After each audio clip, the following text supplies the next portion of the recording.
Olá, sejam muito bem-vindos ao meu podcast Buscai o Reino. Eu sou Daniela Carvalho, filha amada, escolhida e obediente do Pai, e por este motivo estou aqui hoje. E eu tenho a honra, a alegria de contar para vocês que a minha primeira convidada é ela, uma autoridade no mundo espiritual, pastora Tânia Teresa. O presente é meu, Daniela. Quando eu cheguei nesse salão, que eu vi todo o cenário preparado e vi os nossos nomes no painel, Carvalho e Carvalho, Tânia Carvalho, Daniela Carvalho, eu acho que é uma junção do céu que Deus está fazendo. Ele preparou essa conexão no dia de hoje e é perceptível que vai marcar toda a sua carreira de podcast. Não tenho dúvida, tenho certeza disso. Vai ser um dia que vai ser a semente de uma grande colheita que você vai fazer, filha. Lembra disso, lembra disso. Eu recebo. E esse painel, a escolha do Carvalho, foi exatamente por esse motivo. Meu nome, Daniela Carvalho, Daniela Camargo Dias de Carvalho, o da senhora Tânia Teresa Medeiros de Carvalho. Isso. Nós temos o D também. Isso. E eu falei, pai, é um sinal. Então, nada melhor que um carvalho para representar. Pastora, o que um carvalho pode representar espiritualmente falando? Deixa eu contar algo para você que você não sabe a meu respeito, mas as pessoas que convivem comigo sabem. Eu amo árvores. Eu me encanto, eu passo pelas avenidas e vejo aquelas árvores enormes, com sombras. E eu lembro que na Bíblia, quando fala do esconderijo do Altíssimo, usa a expressão sombra, a sombra do Onipotente. Todas as vezes que estamos no sol, como agora, um sol quente, forte lá embaixo, lá fora, encontramos uma árvore debaixo dela, tem o frescor, o vento, a proteção. Eu imagino que é o esconderijo do Altíssimo, a sombra do Onipotente, né? Mas as árvores, Daniela, não apenas o carvalho, árvores frondosas, duradouras, elas me mostram o que Deus faz pelo homem, o tamanho do amor de Deus pelo homem.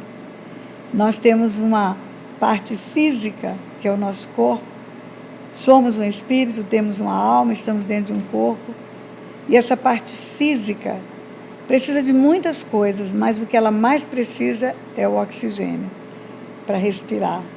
Um homem fica sem comer muitos dias, sem beber muitos dias, mas sem respirar ele não fica uma hora, ele morre. E quando você vai pelas avenidas e vê essas árvores frondosas, ou nas estradas vendo as florestas, você pensa, meu Deus, o Senhor programou o cenário que, além de ser bonito, produz oxigênio para nós. E mais, quando eu vejo as árvores grandes, como na avenida ainda há pouco aqui, quantos anos tem? Tem árvore que tem 200, 300, 400, 2.000 anos, como, por exemplo, uma oliveira. E quem que coloca comida para ela no chão todo dia? Porque ela se alimenta, por isso ela vive, ela é viva, é uma planta viva. Se você corta uma planta, tira do chão, deixa jogada no jardim, ela vai morrer. Ela está viva porque ela está conectada com o chão. E aonde está a comida dela para ela viver? No chão. E quem coloca? Deus. Deus suprindo as necessidades da árvore para ela produzir para nós alimentos, frutos, sombra e oxigênio. Eu vejo o amor de Deus em cada árvore que eu vejo na minha frente. E o carvalho, especialmente, é uma árvore que tem uma expressão muito grande. É uma madeira de uma firmeza, é uma madeira de uma força muito maior do que a maioria das árvores. E uma capacidade de expansão muito grande e durabilidade de muitos anos. Então, é um diferencial, um carvalho. E, na Bíblia, quando Deus fala que seríamos salvos, curados e libertos, a fim de que fôssemos chamados carvalhos de justiça. Glória a Plantados pelo Senhor para a sua glória. Deus usa a expressão.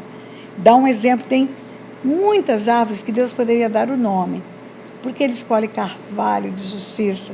Porque essa árvore tem uma expressão para ele especial. Pode ter certeza disso. E também foi diante de um carvalho que Deus deu a promessa a Abraão. Foi, Correto? foi. Vou abençoar quem te abençoar. Sim. Amaldiçoar quem te amaldiçoar. Em ti serão benditas todas as famílias da terra. Todas, né? E diante desse carvalho, mais uma promessa se cumpre na minha vida hoje. Que a bênção. sua presença, que eu sei o quanto a sua agenda é apertada, quantas igrejas ficam na fila durante meses Anos. ou até anos. E o Senhor preparou esse dia. Eu não tenho palavras para agradecer. Para quem crê em milagres, já é um milagre eu ter a pastora hoje aqui comigo. Então, e por que a agenda é tão cheia? Não é porque há uma fama em mim, não é porque tem nada de sobrenatural na minha pessoa, é porque eu carrego comigo onde eu vou a verdade da palavra de Deus. E as pessoas estão sedentas, Daniela, sedentas pela verdade. Elas ouvem tantas vozes, elas ouvem tantas informações, tantos fake news, mas no fundo elas têm fome e sede da verdade. É por isso que a agenda lota. Eu não tenho uma agenda, eu tenho uma missão. E Deus faz a agenda para cumprir a missão. E a missão é levar avante o Evangelho, levar avante o nome de Deus, falar verdades espirituais, ensinar o amor dele para as pessoas. Então, quando ele me coloca num determinado lugar, num determinado dia, eu não tenho dúvida que há uma programação especial no céu para aquele evento. Amém. Eu não tenho dúvida, por isso eu comecei dizendo que isso aqui é uma grande semente. Você está dizendo que é o primeiro, então é a primícia. Isso aqui é a primícia de algo que vai acontecer. E Deus está recebendo nos altos céus essa primícia. Glória a Deus. Pastora, eu gostaria de perguntar para a senhora o que é buscar o reino? Como as pessoas podem buscar o reino de Deus e a sua justiça? Então, esse texto é muito lindo, porque ele não diz busque só o reino, mas busque primeiro. Primazia, prioridade. Busque primeiro o reino de Deus e sua justiça, e todas as outras coisas vos serão acrescentadas. Então eu tenho que lhe dizer alguma coisa a respeito do homem. Ele é um ser formado à imagem e semelhança de Deus, pelo próprio Deus. E ele tem 3 dimensões. O homem tem uma tricotomia. Ele tem uma alma, está dentro de um corpo, mas ele é um espírito. O homem é um ser espiritual. E ele é um espírito eterno. O que vai ter tempo determinado para terminar é o corpo só. Vai voltar para o pó.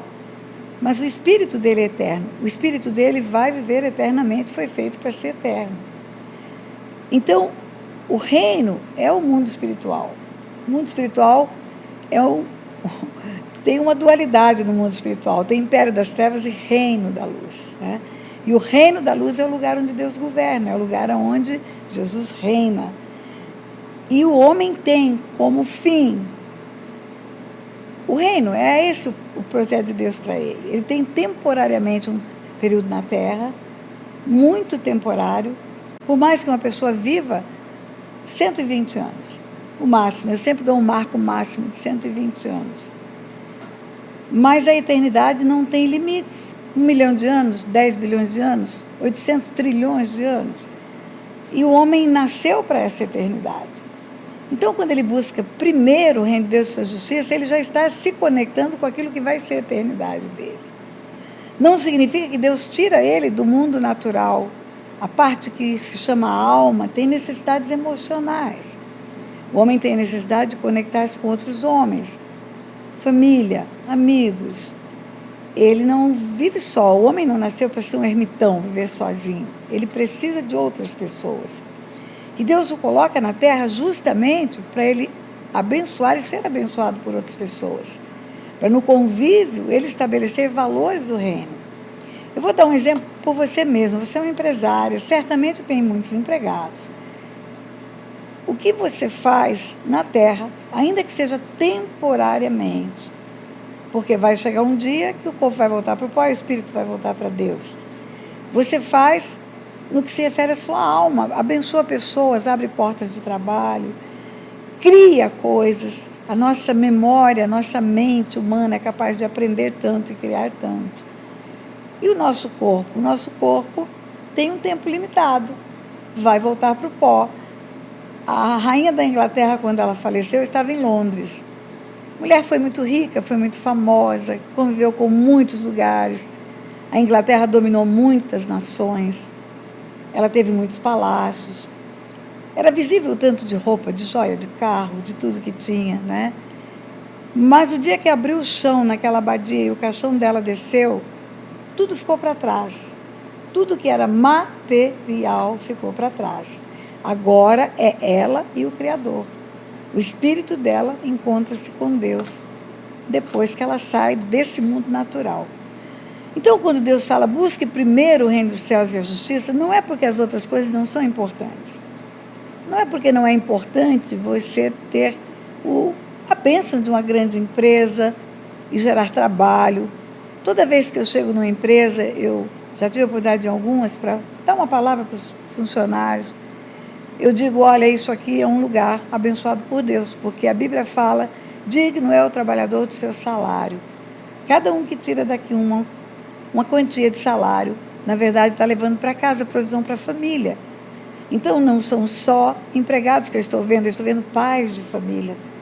Pessoas que têm, depois que saem dessa empresa, têm um coração para amar, têm filhos para cuidar e têm uma vida para viver. Então, essa é a parte da alma. Relacionamento humano é parte da alma.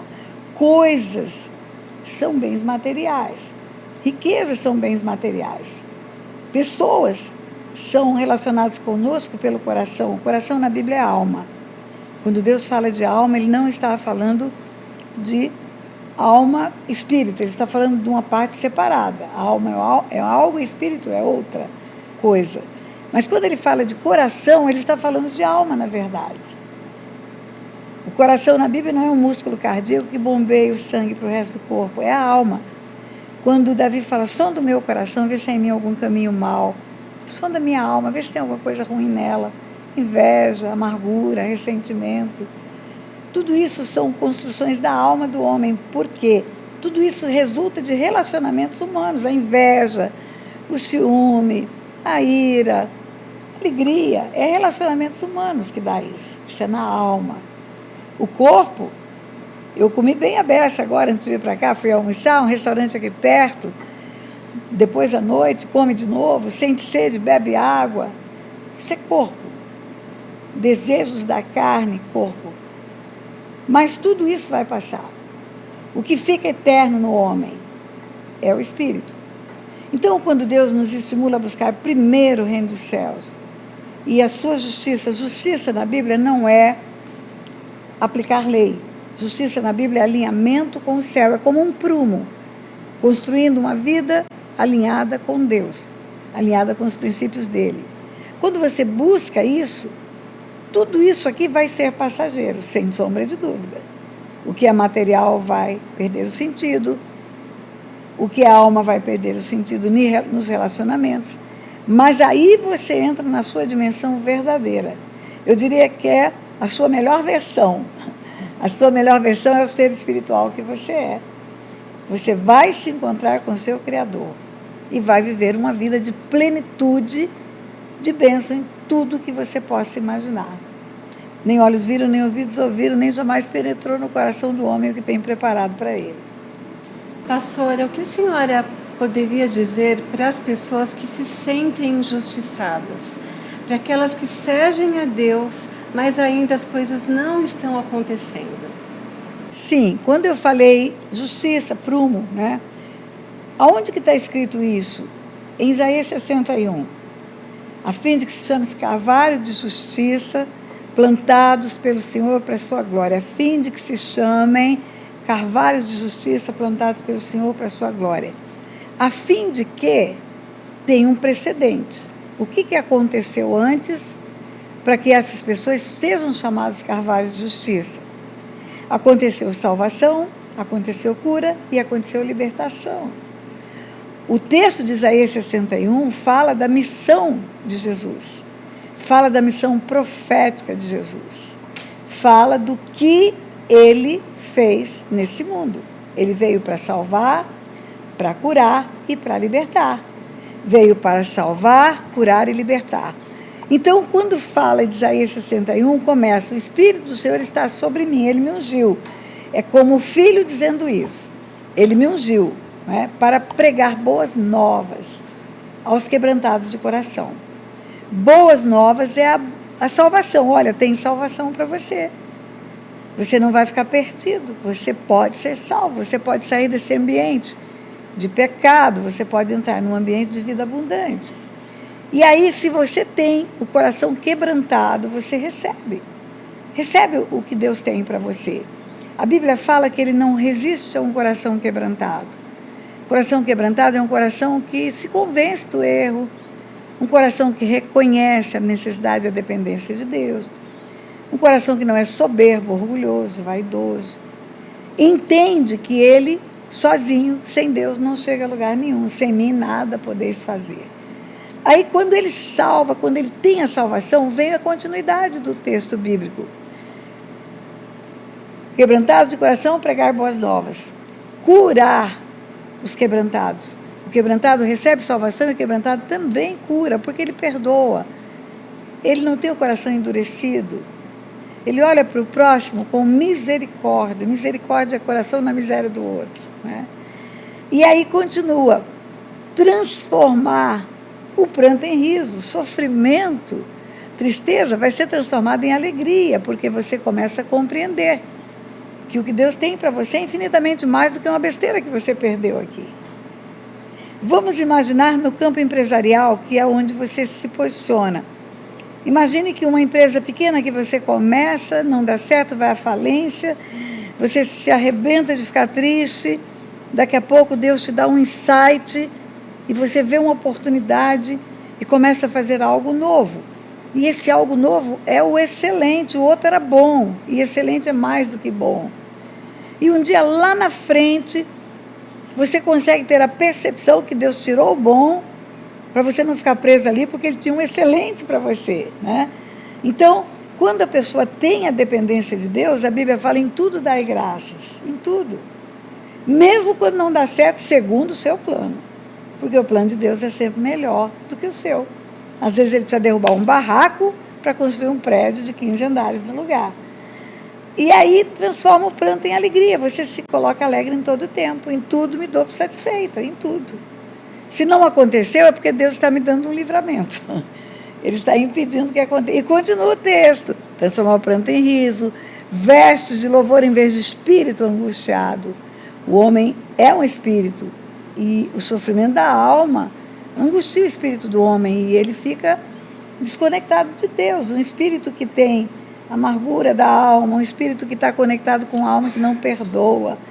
A falta de perdão, por exemplo, Daniela, é um envenenamento na vida de uma pessoa. A pessoa não perdoa e ela morre com o veneno que ela pensa que está dando para o outro, né? Ela carrega seres espirituais que perturbam ela, demônios que perturbam ela. Então, quando falamos de leis espirituais, e eu costumo dizer isso, Deus me fez juíza para entender o mundo espiritual, você se adapta às leis de Deus, porque Ele colocou essas leis não para te colocar limites, mas para te proteger.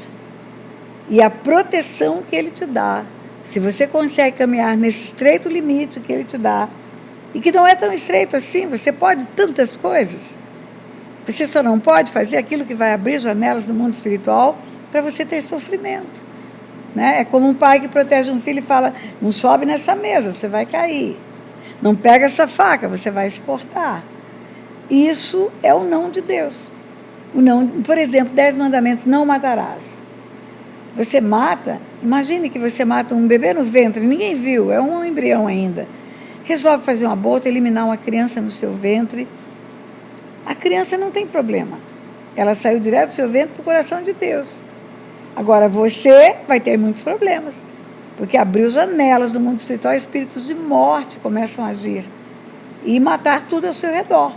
mata casamento, mata empresa, mata sonhos e mata saúde também.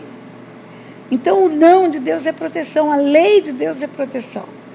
A lei de Deus, ela é amorosa. Ele protege os seus filhos, como nós protegemos nossos bebês. E então, não há nada que esteja fora do melhor para você nas mãos de Deus. Por isso, buscai primeiro o reino de Deus. Um erro é circunstancial na vida de uma pessoa, é passageiro, é temporário.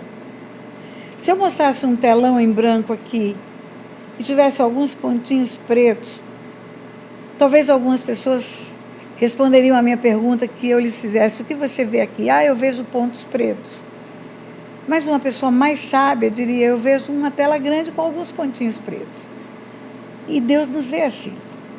Uma pessoa é maior do que o seu erro, uma pessoa é um ser formado por Deus, a imagem e semelhança dele, amada por ele. O valor que essa pessoa tem para ele é mais do que o mundo inteiro, está escrito na Bíblia. Uma vida vale mais do que o mundo inteiro.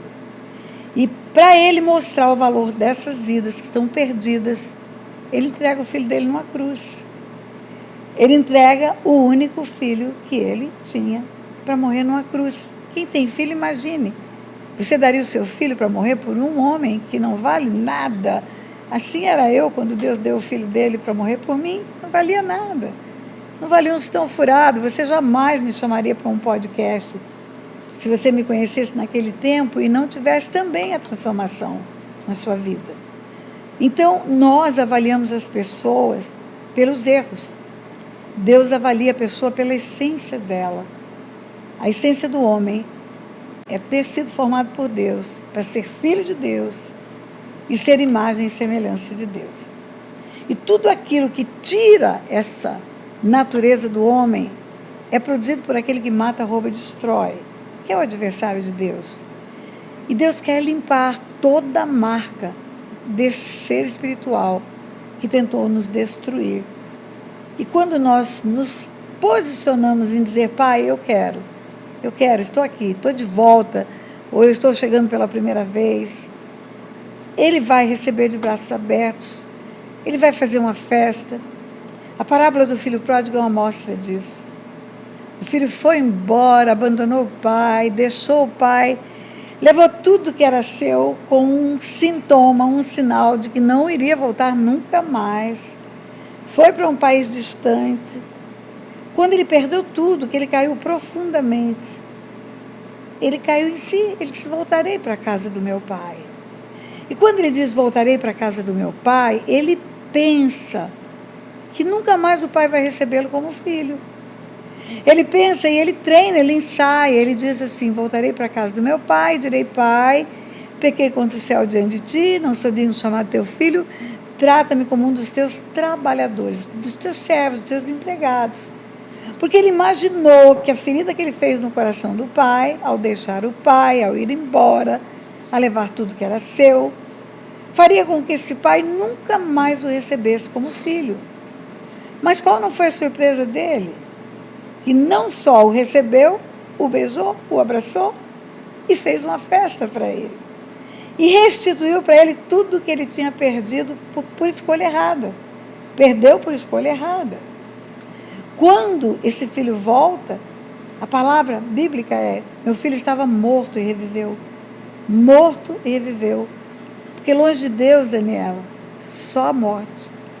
Separado de Deus, o homem está morto. Ele só tem vida quando ele está com Deus. Então, o que eu digo para essas pessoas que estão longe do Pai? Se você nunca veio para o Pai, corra para vir. Você não sabe o que é bom. Você não tem ideia que lugar bom que é esse lugar nos braços do Pai. Você não vai ter lugar melhor em todo o universo. E para aqueles que estiveram na presença do Pai e por escolhas erradas foram embora e acham que o Pai não vai recebê-los de volta, corre hoje. O Pai está te esperando, tem um buraco no coração dele que só você que preenche. Só você que preenche. E ele vai fazer uma festa na sua volta. Vai matar o novilho cevado. Vai ter músicas, vai ter danças. Porque ele é perdoador, ele é amoroso. Sabe o que ele diz? No último versículo de Ezequiel 18, Ezequiel 18 fala de pecado. A alma que pecar, essa morrerá. vai morrer a alma que pecar. E morte, segundo a Bíblia, Daniela, não é ficar embaixo do chão 7 palmos. Morte, segundo a Bíblia, é ficar separado de Deus eternamente. Eternamente. Então começa Ezequiel 18 falando de pecado. A alma que pecar, essa morrerá, a alma que pecar, essa morrerá.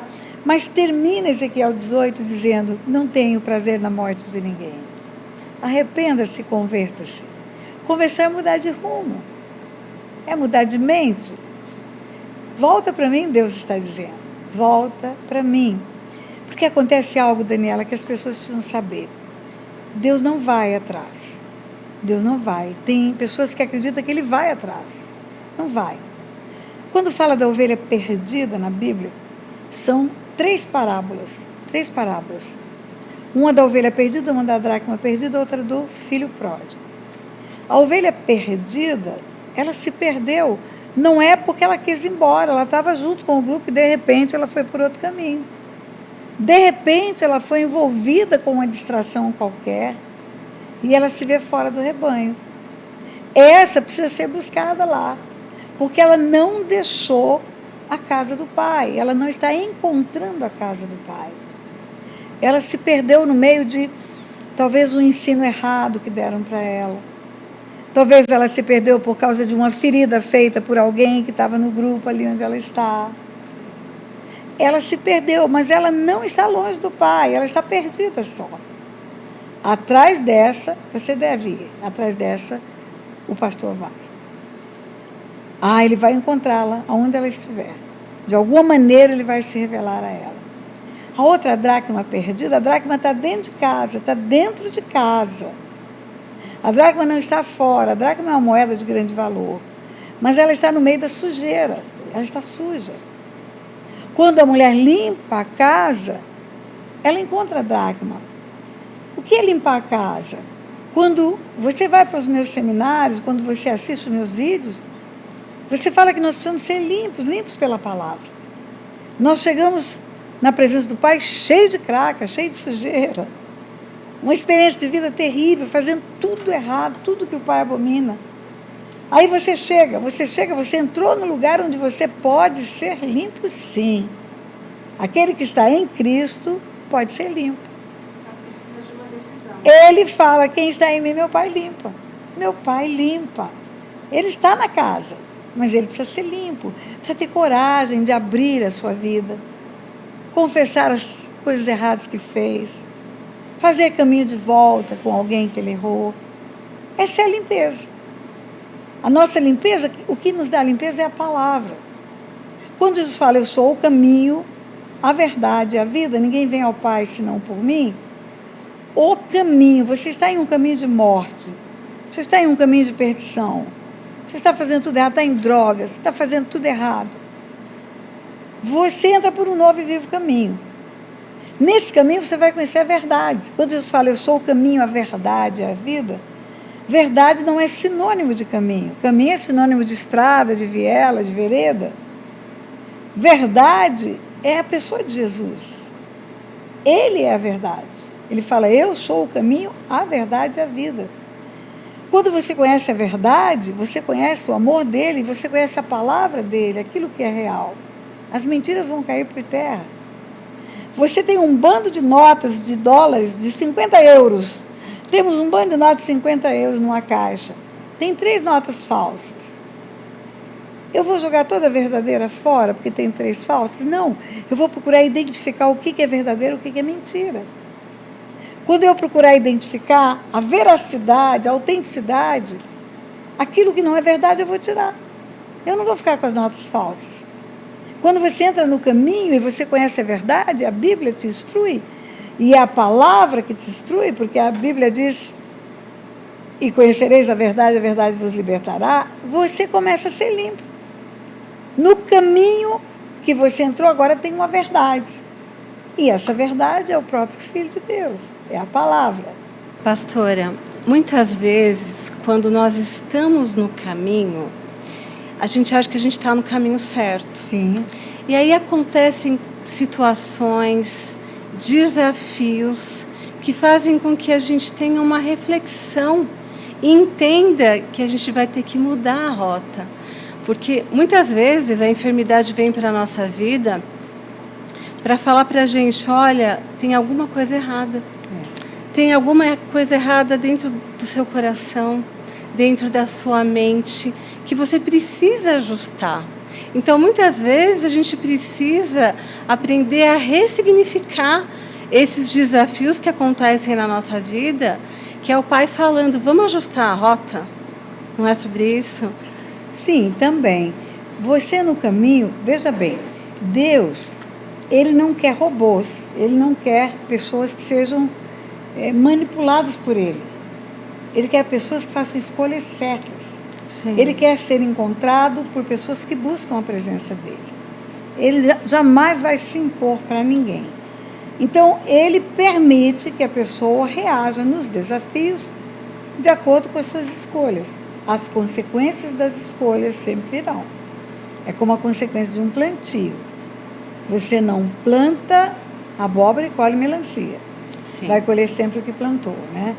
E quando você diz ressignificar por causa de coisas que não deram certo, é você rever posições, é você reconhecer que não foi a melhor escolha, é reconhecer que você talvez tenha agido independente de Deus. Eu falo que o homem tem que ser dependente de Deus o tempo todo, porque Deus, na sua onisciência, sabe o amanhã. Então, o não de Deus nunca é para nos machucar, é para nos proteger, repito isso. E quando nós temos desafios a vencer, e Deus não fala nada, deixa que vamos em frente, também para o nosso crescimento. É para o nosso crescimento, para as nossas escolhas nos darem um discernimento do mundo espiritual e o nosso crescimento, né? Um cantor cristão era um inário da Igreja Batista do tempo da minha mocidade, da minha juventude. E tinha um hino no cantor cristão que dizia, meu amigo, hoje tu tens a escolha, vida ou morte, qual vais aceitar? Amanhã pode ser muito tarde. Hoje Cristo te quer libertar. Então, Cristo quer libertar o homem. Ele quer tirar o homem do lugar do sofrimento, do lugar da amargura, da dor. Ele quer. Mas é a escolha do homem que vai determinar isso. Nunca será uma imposição de Deus. Nunca. Ele quer ser amado por escolha do homem, né? Por escolha do homem. Quando você vai tendo maturidade espiritual, você vai entendendo que verdadeiramente a vontade de Deus é boa, perfeita e agradável. Que verdadeiramente os caminhos dele são melhores do que os seus. Que verdadeiramente os pensamentos dele são mais altos do que os seus. E aí você se coloca nos braços dele como criança. Pai, me leva onde o Senhor quiser. Porque ele nunca vai falar pula e vai sair e deixar você cair no chão. Quando ele falar pula, ele vai ser aquele pai amoroso que vai estar te abraçando para que você caia nos braços dele, não é? O homem vive uma dualidade que é o maior desafio do homem. Fazer escolhas do mundo que ele vive, mas sempre com o objetivo da eternidade, com foco na eternidade. Seja na carreira profissional. Vamos pegar a profissão da juíza, que eu conheço. Juíza eu sou, né? Estou aposentada, exercício da magistratura. O juiz vai poder sempre aplicar uma lei feita regularmente, devido processo legal, foi aprovado, uma lei foi promulgada, o judiciário aplica o que o legislativo faz, é lei.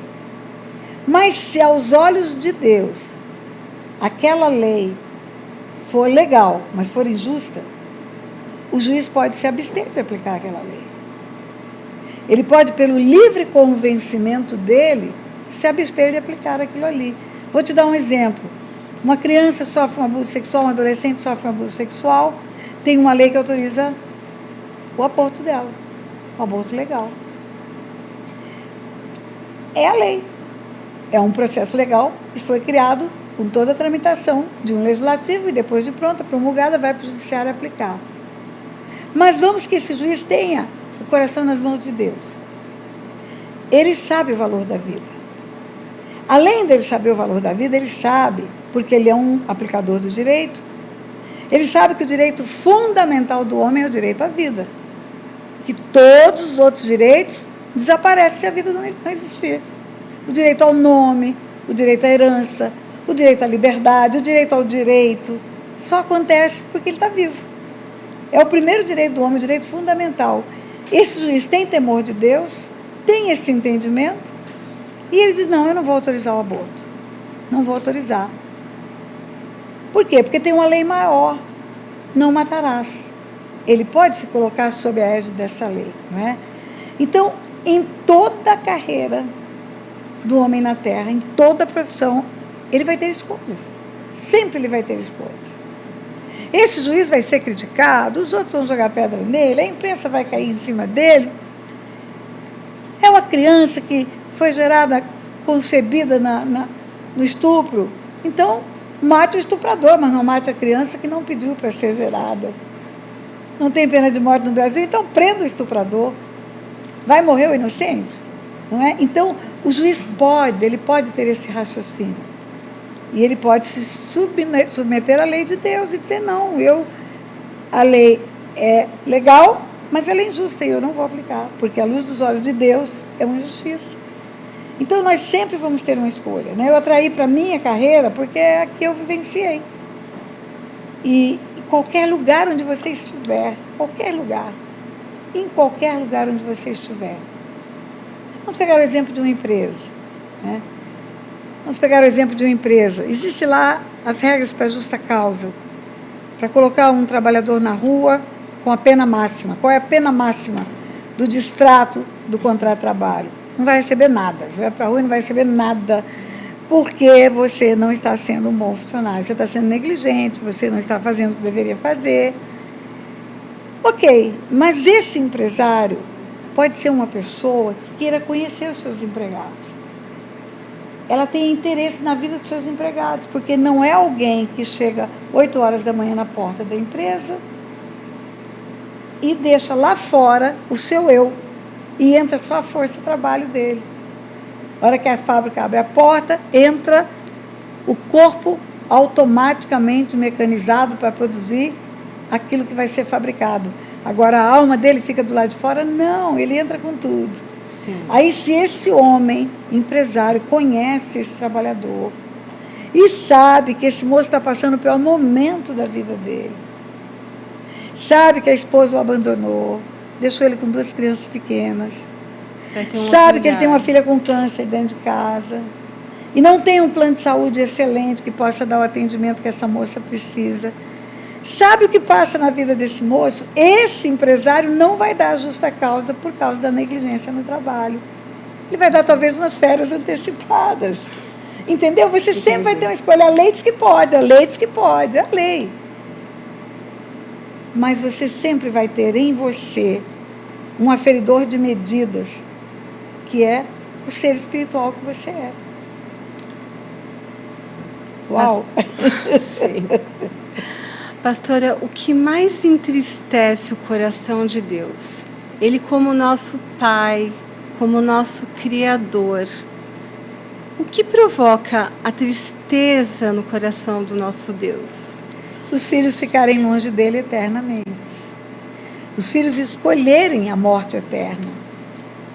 Os filhos escolherem tudo que vai levá-los para uma separação eterna de Deus. Olha, eu vou dizer uma coisa para você. Quando um filho casa e vai embora, você sabe que ele não foi embora. Ele foi apenas construir outra família. A família de origem é você e ele foi construir a família própria. É uma dor no coração da gente a hora que ele arruma aquela mala, que ele carrega tudo e sai do ninho. Saiu do ninho. E você pensa, vai voltar de vez em quando agora. Vai ter filhos, vai ter vida, vai ter outra história. E é uma dor, a dor de ter saído do ninho. Agora imagine se sai do ninho para sempre, nunca mais voltar para dar um abraço, nunca mais olhar nos olhos, escolheu a morte eterna, né?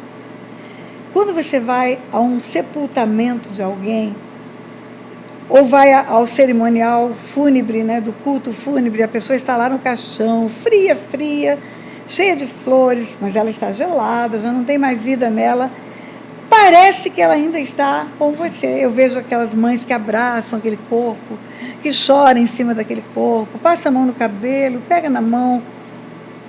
Agora, lá no cemitério, a hora que abre aquela cova, que aquele caixão desce e joga a pedra em cima, nunca mais vai ver aquele corpo. Acabou. Vai ver fotos, vai ter memórias. Aquela sensação é a pior sensação. Enterrar um filho é a pior sensação. E eu creio que essa dor, ela é pequena perto da dor que o coração de Deus sente. Quando ele vê um filho que vai embora e nunca mais vai viver com ele. Nunca mais. Porque ele conhece o futuro, ele sabe que não haverá arrependimento. Ele sabe o amanhã. Ele sabe se haverá volta, se não haverá volta. Então eu creio que essa é a maior dor do coração do Pai. Porque o que Ele ama, a nossa vida, nós não temos ideia. Entrando nesse assunto, né, sobre casamento, eu queria que a senhora abordasse Oséias. Que ele manda casar com uma prostituta, né? Sim. O que representa, né? Vamos então, a explicar. carta de Oséias, do profeta Oséias, é uma carta de Deus para os idólatras. Para as pessoas que adoram deuses feitos por mãos humanas. Sim. Adoram deuses feitos de barro, de madeira, se prostram diante de imagens, ao invés de adorar o Deus que criou todos os homens. Quando ele fala para Oséias casar com uma prostituta, é porque o espírito de prostituição é o que está regendo a idolatria. Sim. Na carta de Oséias, no capítulo 4, ele fala assim: você faz um ídolo de madeira e a vara te dá a resposta. Responde. Você vai lá e pede para ele, faz promessa, ele vai te responder. Sabe por quê? Porque um espírito de prostituição os enganou. A idolatria é uma prostituição espiritual. Você deixa o verdadeiro para ir para o outro. Como uma mulher deixa o marido para ir para o amante. Larga o que é verdadeiro. Né? Então, quando ele manda Oséias casar com a prostituta, ele está dizendo para Israel: olha, você me deixou, você foi para a prostituição, mas eu te quero de volta. Você foi adorar ídolos, você foi se prostrar diante das imagens que havia na terra de Canaã, mas eu te quero de volta. Volta, Israel, volta. Não é? E ele mostra toda a consequência espiritual da idolatria. A idolatria traz consequências terríveis para a vida de uma pessoa. Falando rapidamente, posso? Por favor. Falando rapidamente, se você que vai ouvir esse podcast, quiser saber mais, entre no meu canal oficial do YouTube, Tânia Tereza Oficial, assista vídeos sobre heranças espirituais. A idolatria traz heranças espirituais malignas para a vida das pessoas. Por exemplo, incapacidade espiritual. Tem olhos não vê, tem boca não fala, tem mão não pega, tem som, tem garganta não fala. Por quê? Porque torna-se igual àquele que ele adora. Deus nos fez semelhante a ele. Quando nós adoramos a Deus, à medida que crescemos na nossa vida espiritual, quanto mais crescemos, mais semelhantes a Deus nos tornamos. Mais semelhantes na capacidade de amar, na capacidade de perdoar, na capacidade de instruir.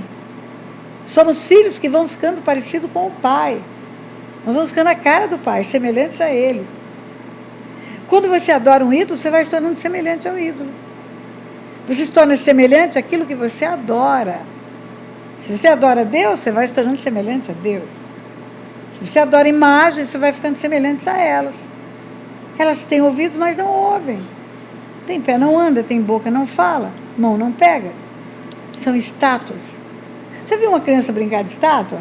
Sim. Já viu? Sim. Mexe, mexe, estátua! Ela para. Aí pula, pula, pula, estátua! Ela para. Vira uma estátua. Incapaz de se mover, incapaz de ouvir, incapaz de falar.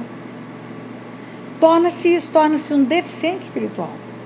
Mas muitos não conseguem reconhecer, né, por causa disso, porque elas estão presas. Você explica, explica, explica, pega a Bíblia que elas usam. A Bíblia que elas usam tem um capítulo chamado Sabedoria, um livro chamado Sabedoria. Capítulo 13 e 14 do livro de Sabedoria fala da loucura da idolatria. Loucura. Loucura. Fala, você corta uma árvore, corta um carvalho, pega essas madeiras enormes, faz o madeirame de uma construção, ou faz uma casa linda. De alguns pedaços você faz lenha, cozinha. De outros pedaços você faz móvel. E daquele que é bem torcido, que não presta para nada, você faz uma imagem e vai adorar. Aí pega essa imagem, faz um nicho, coloca na parede, para que ela não caia. Está escrito lá na Bíblia deles. Para que ela não caia. E aí você pede para ela para cuidar da sua viagem, mas ela não pode sair do lugar. Como é que ela vai cuidar da sua viagem? Ou você pede ela para cuidar dos seus negócios, mas ela não pode fazer nada, ela nem fala que negócio que ela tem. Ou pede ela para cuidar do seu casamento, ela não casou, as imagens são todas solteiras, não tem marido, não tem mulher, ninguém. Tudo é solitário. Torna-se igual ao ídolo que faz e o que nele confia. Torna-se deficiente espiritual, não anda, não fala, não pega. E torna-se solitário também. Por isso que as pessoas, quanto mais idólatras, mais solitárias elas são. Você nunca viu tanta mulher solteira como na idolatria. E tanto casamento que acaba como na idolatria. Por quê? Porque é uma loucura. Está adorando coisas ao invés de adorar o próprio Deus. Tem um texto, Daniela, que é tremendo, que eu acho que todo mundo tinha que ler 10, 20, 30 vezes. Esse texto está em Deuteronômio, capítulo 4. Moisés não vai entrar na Terra Prometida por causa do temperamento. Moisés agiu em alguns momentos de forma agressiva demais, né? Deixou que o seu temperamento fosse agindo sem domínio próprio. Não vai entrar. Mas ele exorta o povo que vai entrar. Em Deuteronômio 4, a primeira exortação que ele faz é: olha, cuidado. Lembra do Deus que falou para vocês lá no monte, quando deu as tábuas da lei. Vocês ouviram a voz dele, mas vocês não viram ele. E sabe por que ele não apareceu? Para vocês não fazerem imagem dele. Por isso ele não apareceu.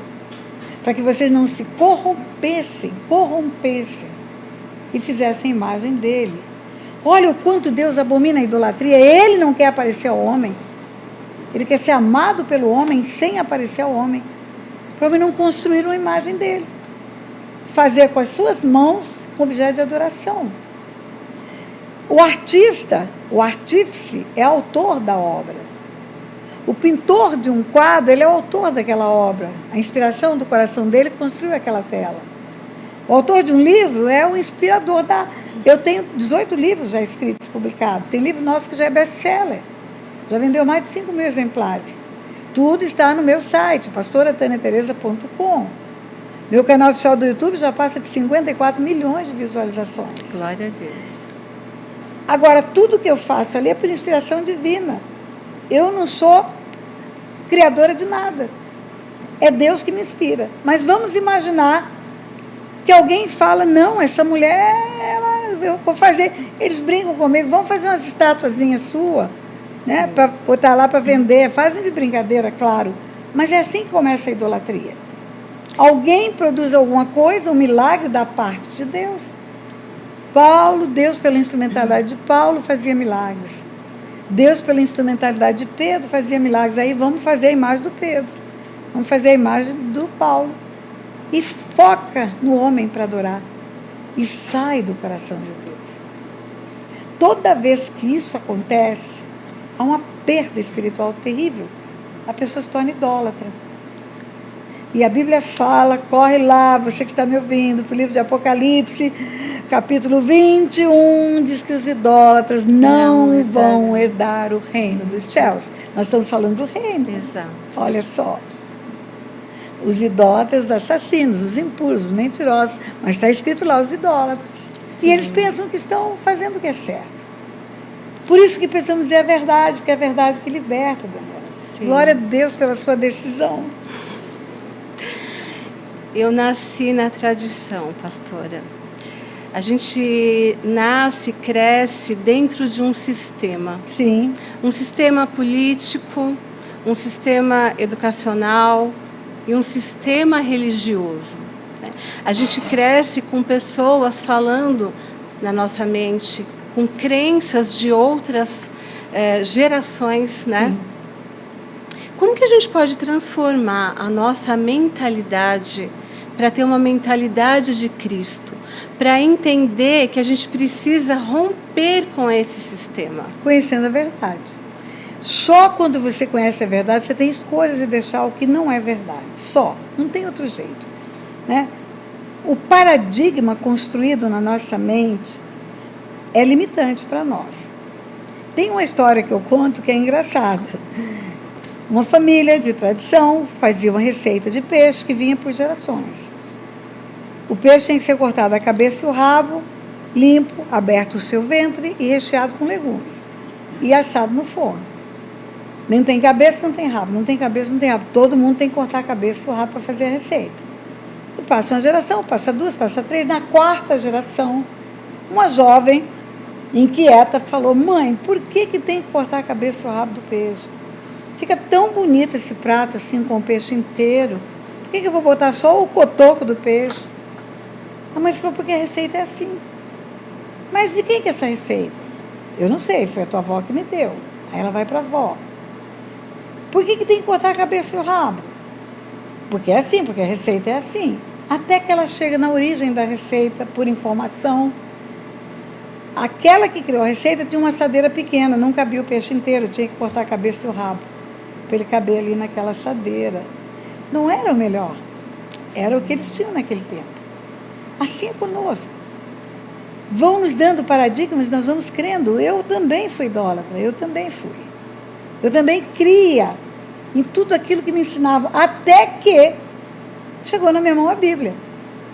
A Bíblia não contém a palavra de Deus, ela é a palavra de Deus.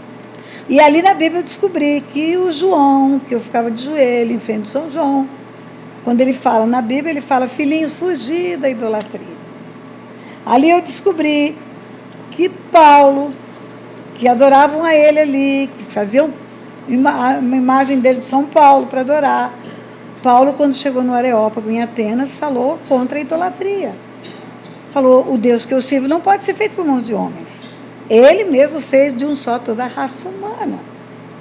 Eu descobri que Pedro, que eu dizia que tinha que me ajoelhar, que Pedro é o primaz da idolatria, tinha que se ajoelhar diante dele quando ele chega. Pedro, quando foi à casa de Cornélio para pregar o evangelho, porque Deus mandou, e Cornélio se ajoelha diante dele, ele fala: levanta, eu também sou homem. Eu descobri que Maria, essa virgem preciosa, escolhida por Deus para ser a mãe do Redentor no que concerne ao corpo, ele precisava ter um corpo humano para levar carne e sangue para a cruz. A concepção virginal de Maria, profetizada desde Isaías, desde o tempo de Isaías, 700 anos antes, a virgem conceberá. Eu descobri que essa moça, quando ela soube que ela seria escolhida para gerar o Messias, aquela virgem anunciada na profecia, a virgem conceberá, dará à luz um filho, quando o anjo chegou e disse para ela: é você a virgem, é você. Ela cantou um cântico, nesse cântico ela fala: minha alma engrandece ao Senhor, meu espírito se alegra em Deus, meu Salvador, porque contemplou na humildade da sua serva. Ela diz humilde, ela se auto-intitula serva, ela se auto-intitula humilde, ela diz que tem um Salvador e o Senhor. E quem que diz que ela é rainha intermediária em Deus dos homens? Os homens que inventaram isso, não a palavra de Deus. E é a história das notas falsas. Você vai tirar as falsas do bolo. E no fim você vai ficar só com as verdadeiras. E manter notas falsas é perigoso. Você pode ser presa por causa de uma nota falsa que nem foi você que criou. Alguém criou e colocou no bolo. Com certeza. A crença falsa vai levar o homem para a separação de Deus eterna. Sem dúvida nenhuma. É por isso que nós estamos aqui. Pastora, como nós podemos nos preparar como noiva de Cristo? Primeiro tem que aceitar o convite dele para casamento. Noiva aceita o noivado primeiro, né? Você tem que escolher a vida com Deus. Você tem que escolher. Vinde após mim, vós estáis cansado e oprimido. Vinde, é de graça. O noivo está chamando. Aí quando você chega, você não vai ver uma noiva no dia do casamento com roupas sujas, com mancha de chocolate, de café, de ketchup, de mostarda. Ela é limpa. Sim. A Bíblia fala que nós temos que ser adornadas, enfeitadas, limpas. Limpas. E é a palavra que limpa. Volta de novo para o mesmo ponto. Quando Jesus fala, eu sou a videira verdadeira, meu pai é agricultor, todo ramo que está em mim, meu pai limpa para que produza frutos. Depois ele diz, vós sois limpos pela palavra. Quando você vai conhecendo a palavra, você vai deixando o que é errado. Isso é limpeza. Você vai abrindo a sua vida e dela você vai tirando a sujeira toda que estava lá dentro. A Bíblia fala, no final dela, em Apocalipse, capítulo 19, fala, eia, são chegadas as bodas do Cordeiro, o casamento, cuja esposa a si mesmo se ataviou. A si mesmo significa que não é outra pessoa que limpa ela, é ela que se limpa. É ela que deixa aquilo que está fora da vontade de Deus. É ela que abre mão de tudo aquilo que Deus abomina, é ela que lança fora tudo aquilo que vai trazer para ela vida de sofrimento. Ela vai fazendo escolhas. Vai fazendo escolhas. Meu amigo, hoje tu tens a escolha, vida ou morte, qual vais aceitar? Amanhã pode ser muito tarde. Hoje Cristo te quer libertar. Como a noiva se limpa? Vestes brancas, cabelos lindos. Eu imagino você vestida de noiva. Você é uma mulher linda, Daniela. Linda, linda, linda, linda. Imagina você vestida de noiva. Imagine você passando por todo o processo do enfeite da noiva, do cabelo, da grinalda, do véu, o vestido mais lindo escolhido, a roupa íntima mais linda escolhida, as joias mais bonitas, o sapato mais bonito. Aí são os atos de justiça nossos. Isaías 61 termina dizendo que a noiva se enfeita com as suas joias e o noivo com o seu turbante. E a noiva se enfeita com os atos de justiça. Ela vai se alinhando com a palavra. Ela vai fazendo aquilo que o pai quer. E cada dia ela fica mais pronta para o casamento.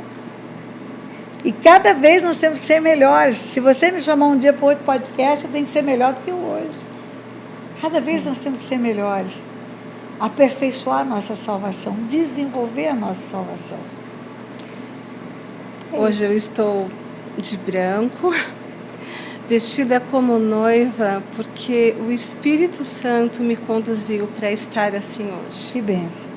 Ontem eu fiz a renovação do meu batismo. Já havia acontecido no dia 21, no dia 31 de janeiro de 2021, mas a motivação do meu coração não havia sido genuína. Eu estava amedrontada, apavorada, com a possibilidade de perder o meu filho que estava desenganado numa UTI. E naquele momento, na UTI, eu dobrei meu joelho e eu comecei a questionar o Senhor. E eu falei, Senhor, eu já sou tua serva. O que queres de mim, Pai? E essa palavra de Oséias foi a palavra que o Senhor me deu dentro da UTI. Porque lá também está escrito que uma das consequências é perda de filhos. Sim, e o Senhor me deu essa oportunidade de ter o meu filho comigo hoje, de mudar a rota. E eu mudei a rota por amor ao meu amado filho Lorenzo. Eu falo que tudo que aconteceu na minha vida foi um amor de Deus para me trazer de volta para esse caminho. Mas eu me batizei com o meu coração preso ainda na idolatria, preso ainda na tradição. Eu me batizei como uma ovelha indo para o matadouro, com um pânico. E o Senhor, Ele tem trabalhado na minha vida, Ele tem trazido pessoas, né? Trouxe o Piero, eu quero honrar a vida do Piero. Sim. Eu quero honrar esse estúdio, esse local, esta empresa que fala do Senhor, que fala da espiritualidade. E através das conexões que o Senhor foi fazendo na minha vida, o Senhor me deu um sonho. E nesse sonho eu descendo do céu, né, junto com o Piero, ele descia num balão, eu descia em outro balão e eu caía num mar. E eu via uma lavanderia com muitas roupas sendo lavadas e tinha um paninho ali, era meu aquele paninho, era um paninho branco e tinha uma poeirinha lá naquele paninho. E aí eu fui orando, pedindo discernimento para o Senhor. E o Senhor colocou no meu coração que eu tinha que me batizar novamente, porque a motivação Não foi a correta. não foi a correta. E ontem eu me batizei com a minha mente, com o meu corpo, com o meu espírito, de todo o meu coração e de toda a minha alma. E é por isso que eu estou aqui hoje, um dia após o meu batismo verdadeiro. Eu já digo sim para essa missão, que é fazer a vontade do Pai, que é anunciar a verdade. E anunciando a verdade, o que a gente pode falar sobre o batismo, pastora? Por que Jesus foi batizado? Porque para que se cumprisse toda a justiça. De novo eu falo a palavra justiça. Justiça é alinhamento com o céu, é alinhamento com as leis de Deus. E quando ele estava na terra enquanto homem, porque mesmo sendo Deus, ele era homem, a Bíblia fala o filho do homem. Havia carne nele, corpo humano, era homem ali. Ele tinha que cumprir o que Deus determina. E o batismo é uma ordenança. Quando ele fala, ide por todo mundo, pregar o evangelho a toda criatura, quem crê e for batizado será salvo. A crença que ele é o Filho de Deus, que veio em carne, que morreu na cruz, é o único pré-requisito para o batismo. Não precisa mais nada. Quem crê pode ser batizado. Agora, o que uma criança crê? Você batiza uma criança de 1 mês de nascida, de 2 meses de nascida, ela crê em quê? Em nada. Jesus foi apresentado no templo quando ele era bebê. Apresentar uma criança no templo é uma cultura e é uma tradição. E é bom que assim seja feito, apresentar os filhos para o Senhor. Apresentar é um termo um pouquinho estranho, porque Deus é que deu o filho para nós. Mas é como se nesse ato disséssemos, Senhor, ele é teu, o Senhor colocou no meu ventre, mas ele é teu, e eu vou conduzir nos teus caminhos. Agora, apresentado no templo o bebê, como homem, ele escolheu ser batizado. O batismo é um símbolo de morte do velho homem e nascimento do novo homem. O batismo é um símbolo que nós morremos com Cristo e ressuscitamos com Ele. E nós vamos ter a vida eterna com Ele por causa da morte do velho homem. O batismo é uma simbologia muito forte. Um dia um homem chamado Nicodemos, um homem importante, um político e, além de político, religioso. Ele era um fariseu. Esse homem queria Jesus. Como muitos homens e mulheres na face da terra que querem Jesus, mas não querem mostrar a cara a prêmio. Querem ficar escondidos diante dos povos por causa de sua importância, da sua riqueza, do seu papel de político, e não querem procurar Jesus. Querem Jesus, mas não querem procurar, não querem vestir a camisa. E Nicodemos um dia foi até Jesus e perguntou, o que faço para herdar o reino dos céus? Como é que eu herdo o reino dos céus? Ou seja, eu quero herdar, me ensina. Jesus fala para ele, tem que nascer de novo. Tem que nascer de novo, Nicodemos. E Nicodemos fala, como? Eu vou entrar de novo na barriga da minha mãe?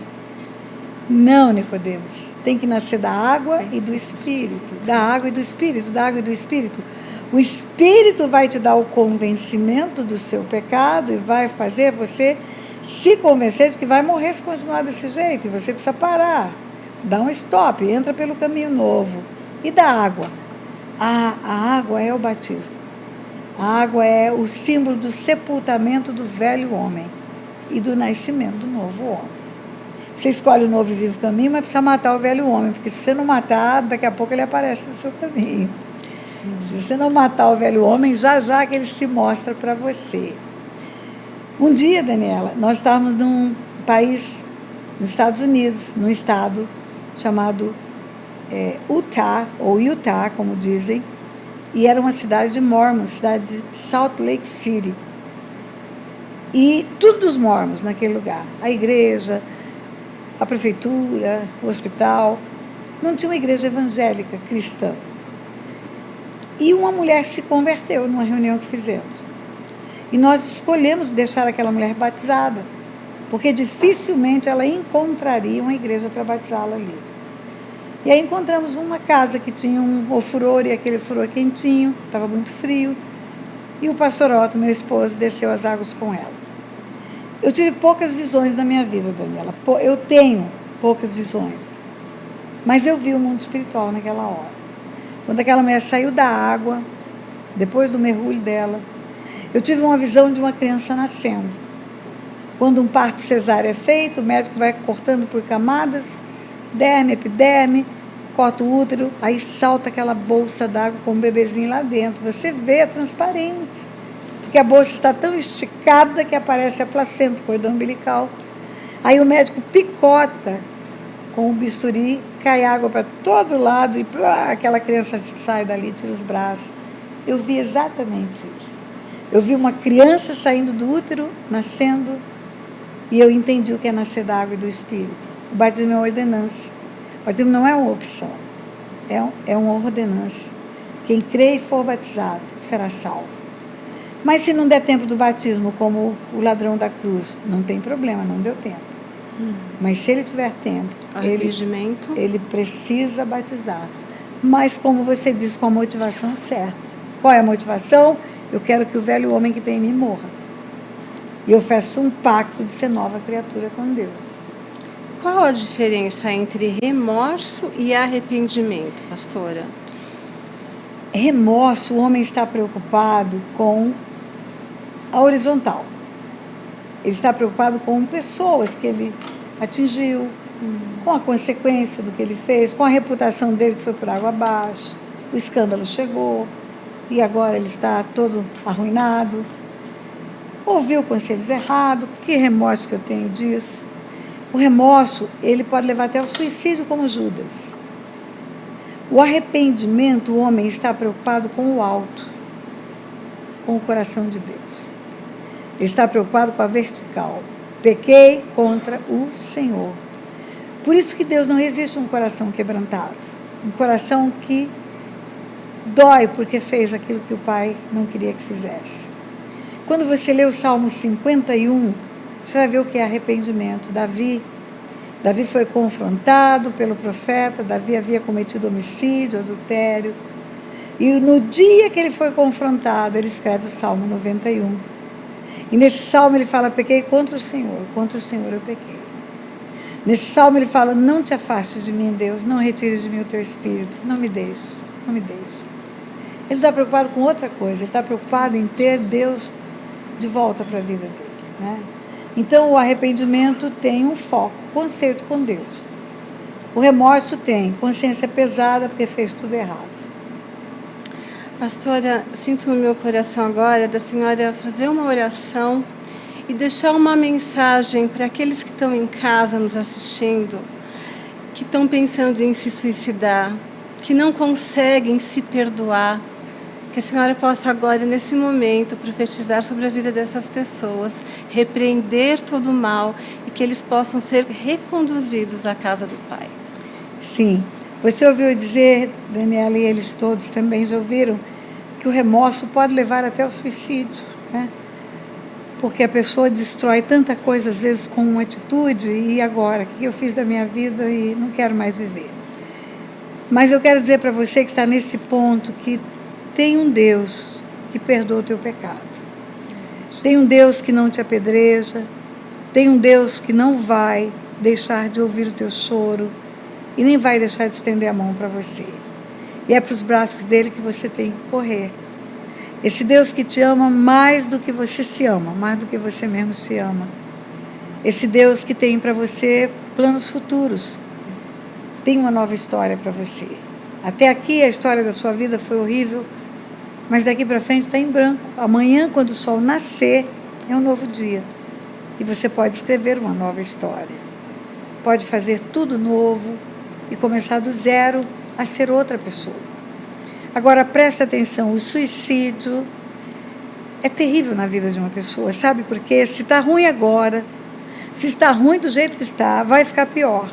Se você se matar, vai ficar pior, muito pior. Talvez você pense, eu vou descansar, vai acabar o sofrimento. Não, aí é que vai começar. Porque o suicida, ele destrói o corpo dele, que foi formado por Deus, para ser o templo do Espírito Santo. Você tem um corpo que foi formado por Deus para Deus habitar nele, para o Espírito de Deus habitar nele.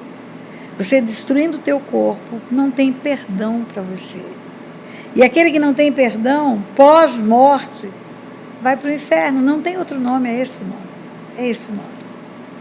Vai para o inferno. E o inferno é milhões de vezes pior do que qualquer coisa que você esteja vivendo.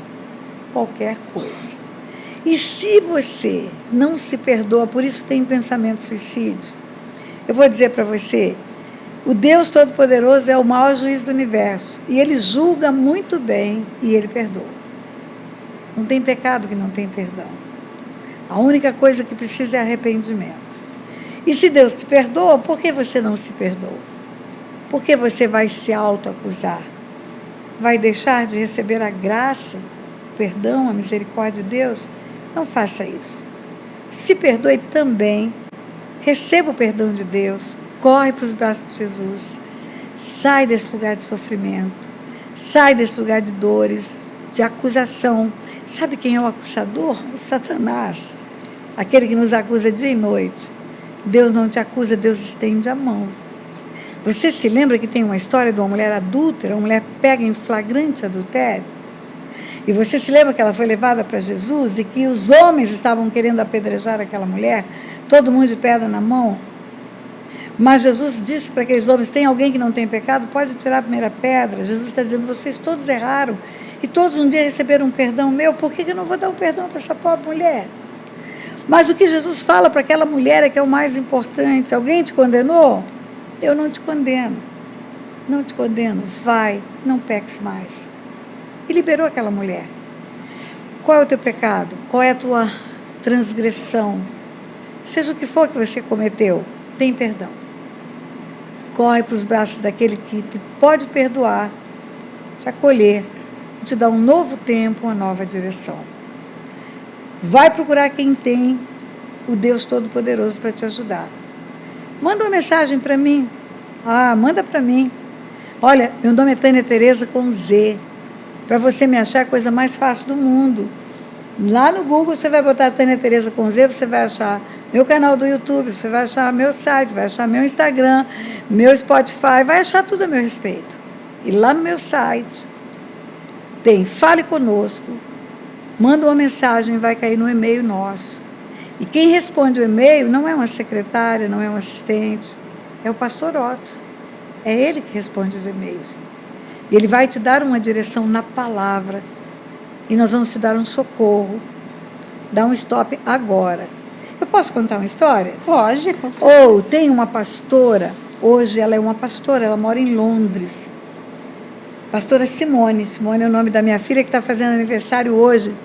Fazendo aniversário a minha primogênita. Parabéns. Pastora Simone ia suicidar. Ela entrou numa roda viva de pecado, transgressão, e achou que não tinha volta. E ela planejou o suicídio dela em Londres. E ela foi para a ponte. Pegou o celular dela, deixou uma mensagem para a família, porque ia desaparecer, para a família não ficar preocupada, achando que alguém fez alguma coisa com ela, ela queria dizer que se matou. E ela queria filmar o suicídio dela. Ela pegou o celular, colocou no YouTube não, na câmera, para filmar o salto dela daquela ponte. Botou numa posição estratégica, apertou o botão. Quando ela aperta o botão, o celular sai da câmera e vai para o YouTube. E isso ela conta, ela fala, não sei como aconteceu isso. E lá no YouTube entrou no vídeo da pastora Tânia. Entrou na história da pastora Tânia. E entrou no pedaço da história em que a pastora Tânia fala que foi para a ponte do rio Aquidauana para se matar. É o meu testemunho. Meu Deus. E que não consegui me matar porque Deus me segurou e ela começou a escutar a história. Eu contando que eu ia me matar e não consegui me matar. E aquela mulher naquele dia desistiu da morte, entregou a vida para Jesus. Ela é uma intercessora minha, essa mulher intercede por mim todo dia chega a intercessão dela. Glória a Deus. Ela estava à beira do suicídio. Se você está à beira do suicídio, vai lá para o canal oficial da pastora Tânia Tereza, assista o vídeo do lixão de Aquidauana para o mundo. Do lixão de Aquidauana para o mundo, você vai ver o que Deus faz na nossa vida. E você vai desistir de morrer, pode ter certeza disso. Pastora, eu ficaria aqui a tarde inteira com a senhora. Eu quero agradecer imensamente. Pode ter certeza que você ganhou uma filha, uma gratidão eterna pela tua presença, por nós estarmos aqui falando a verdade para os filhos amados do Senhor. Vocês são amados do Senhor. Jesus tem novidade de vida. E eu espero que, a partir de hoje, uma semente possa ter sido plantada no seu coração. E que você se torne como esse carvalho, uma árvore frondosa. E que dê muitos frutos. Porque o Senhor fala que aquela árvore que não dá frutos, ela deverá ser cortada. Então, a partir de hoje, que você renasça na água e no Espírito. Amém. Amém. E seja carvalho de justiça plantado pelo Senhor para a sua glória. Sim. Seja motivo de alegria para o coração do Pai, para você mesmo, para a sua família. Venha para Jesus, é o único lugar de vida abundante. É o único lugar de vida abundante. Obrigada, Daniela, pelo convite. Obrigada pelo privilégio de mais uma vez, em mais um lugar, poder ensinar um pouco daquilo que Deus tem me ensinado. Eu que agradeço. Muito obrigada. Glória, glória, glória a Deus.